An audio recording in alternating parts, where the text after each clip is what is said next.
কেন ডেডলিফট আমরা এক্সারসাইজ করব, ডেডলিফটের গুরুত্ব কী, ডেডলিফট এক্সারসাইজ কবে কবে করা যাবে, বা আমি বিগিনার্স হলে বা ইন্টারমিডিয়েট হলে ডেডলিফট করা যাবে আর কিভাবে করতে পারবো। তো আজকে তোর নাম কি বল? প্রীতম আমাদের সঙ্গে আছে, ওকে দিয়ে ডেডলিফট আগে ফর্মটা দেখিয়ে দিচ্ছি কিভাবে করতে হয়। তো দেখে নাও, প্রথম হবে আমি একটাই ডেডলিফট দেখিয়ে দিচ্ছি, সেটা হলো সমস্ত ডেডলিফটের বাবা, তার নাম হলো কনভেনশনাল ডেডলিফট। ঠিক আছে, চলো বাহ, কীভাবে করলো দেখলে তো? ও জাস্ট পাটা এইভাবে রেখে চেস্টটা আপ করলো। অনেকে ডেডলিফট এইভাবে তোলে, যদি এইভাবে তোলে, এইভাবে আমার কোমরটা ভালো করে দেখো তোমরা, অনেকে যদি যারা এইভাবে তুলবে তাদের কোমরে চোট খাবে, লোয়ার ব্যাকে। আর যারা এই চেস্ট আপ করে তুলবে, এই যে কীভাবে তোল, দেখো কীভাবে করছে, ঠিক আমার মতো করে তুলছে। তো চল চেস্ট আপ করে, গ্রেট। এইভাবে তুললে আমার ওয়েটটা কিন্তু আমার হ্যামস্ট্রিংয়ের ওপরে, আমার কোয়াড মাসেলের ওপরে, লোয়ার ব্যাক, আপার ব্যাক, আমার শোল্ডার, ট্রাপস, প্রত্যেকটা মাসেল ইনভলভ হচ্ছে। তো যদি কোনো এক্সারসাইজ বলো যে আমার টোটাল অল ওভার মাসেলকে স্ট্রং করে, সেটা হলো ডেডলিফট, বুঝলে তো?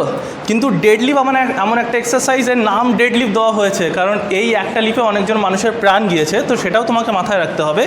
এবার প্রশ্নে আসি, ডেডলিফট কারা মারতে পারবে?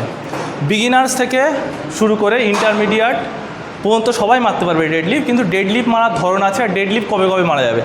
প্রথম কথা হলো, যারা একদম বিগিনার্স তারা সপ্তাহে 1 থেকে 2 বার ডেডলিফট এক্সারসাইজ করতে পারে। কবে কবে এক্সারসাইজ করবে? যেদিন লেগের এক্সারসাইজ করবে আর ব্যাগের এক্সারসাইজ করবে। ভালো করে শুনলি? তাহলে যেদিন লেগ করবি আর যেদিন ব্যাক করবি সেই দিন ডেডলিফট করবি, ঠিক আছে? এরকম কোনো ব্যাপার নয় যে আমার ডেডলিফট করতেই হবে, ডেডলিফট না করলে আমার মাসেল হবে না, এরকম কোনো ব্যাপারও নেই। কিন্তু ডেডলিফট ওভারঅল মাসকে স্ট্রং করে, ব্যাককে পাওয়ার দেয়, কোর স্ট্রেন্থ করে, আমার হ্যামস্ট্রিংকে পাওয়ার দেয়, ঠিক আছে, প্লাস আমার কাফ মাসেলকে। তো যেই দিন ব্যাক আর যেদিন লেগ এক্সারসাইজ করবি, এই 2 দিন ডেডলিফট করবি, মানে দাদা ওভারঅল মাসটাকে স্ট্রং করবে। ওভারঅল মাস, একদম প্রীতম ঠিক বলেছে। এইবার টাইপস অফ যত ডেডলিফট আছে, তো তার মধ্যে এটা হলো কনভেনশনাল। এছাড়া তোমরা যদি মনে করো যে ইনার মাসেলের জন্য করবে, তাহলে এইভাবে ধরে এই ডেডলিফটটা করতে পারো, ঠিক আছে? তার উপরে আছে স্ট্রিপ লেগ ডেডলিফট আছে, যেটা তুই আগে করে দেখিয়ে দে। স্ট্রিপ লেগ ডেডলিফট এটাই করতে পারবি? করে দেখা। এটা হলো ওয়ান কাইন্ড অফ ডেডলিফট আছে। হ্যাঁ, গ্রেট।